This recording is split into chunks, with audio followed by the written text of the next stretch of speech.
ہمارے ذہنوں میں جو معیارات بیٹھے ہوئے ہیں وہ کیا ہے؟ کامیابی پیسے سے ہے، کامیابی جائیداد سے ہے، کامیابی کاروبار سے ہے، کامیابی شہرت سے ہے، کامیابی اقتدار سے ہے.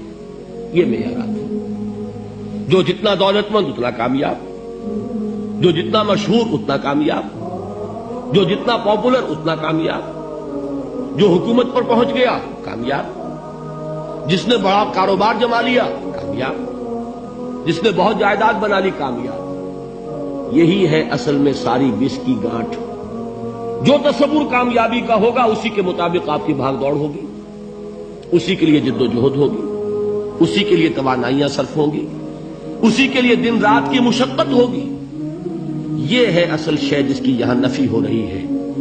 کامیابی دولت سے نہیں، کامیابی شہرت سے نہیں، کامیابی اقتدار اور طاقت اور حکومت سے نہیں، بلکہ کامیابی ہے ایمان سے، عمل صالح سے، تواصی بالحق سے، تواصی بالصبر سے.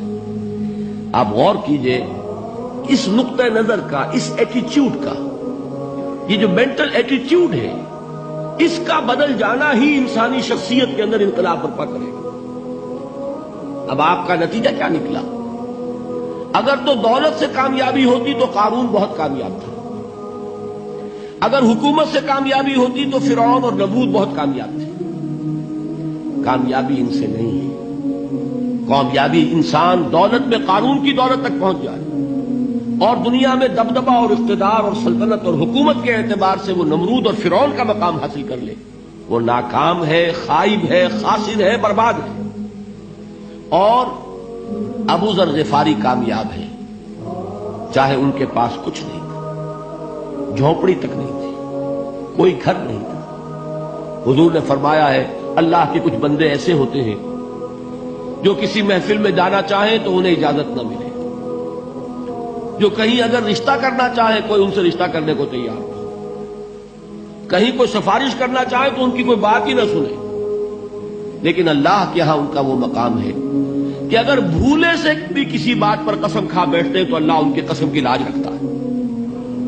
یہ ہے فرق. یہ جان لیجیے اچھی طرح. اس بات کا مان لینا آسان، اس پر سبحان اللہ کہنا آسان، لیکن اس کے مطابق آپ کے اپنے ذہن کا بدل جانا بہت مشکل. اس لیے کہ ہم متاثر ہوتے ہیں اپنے ماحول سے. وہ بڑا محل ہے، دیکھ کر ایک دفعہ جھجری آتی ہے، وہ بڑی سی 20 فٹ لمبی کار سناٹے کے ساتھ آپ کے پاس سے گزر گئی. ایک دفعہ اعصاب کے اندر ارتعاش ہوتا ہے، محسوس ہوتا ہے بڑے یہ نصیبے والے لوگ ہیں، بڑے خوش نصیب، بڑے کامیاب. حالانکہ کچھ معلوم نہیں کہ یہی سب سے بڑی بد نصیبی ہو سکتا ہے کہ یہی سب سے بڑی ناکامی ہو. اگر ذہنوں میں یہ بات بیٹھ جائے کامیابی کس شے سے. یہی وجہ دیکھیے قرآن مجید میں بارہا آپ دیکھیں اولئک ھم المفلحون، یہ ہے لوگ کامیاب ہونے والے.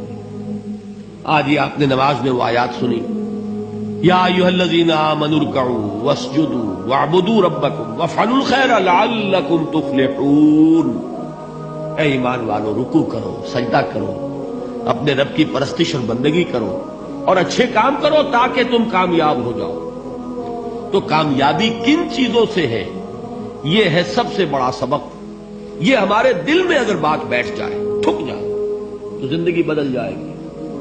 صبح و شام بدل جائیں گے، نقشے بدل جائیں گے، بھاگ دوڑ کا رنگ بدل جائے گا، ویلیو سٹرکچر بدل جائے گا.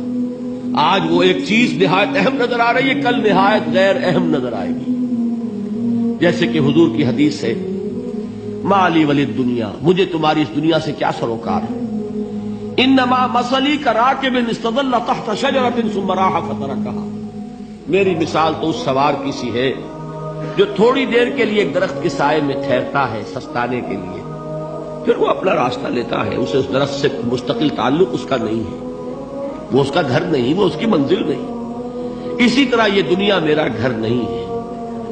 اب دیکھیے ہم کہتے ہیں انا للہ و انا الیہ راجعون، ہم تو مسافر ہیں، ہم اللہ کے پاس سے آئے، اللہ کی طرف ہمیں لوٹ جانا ہے.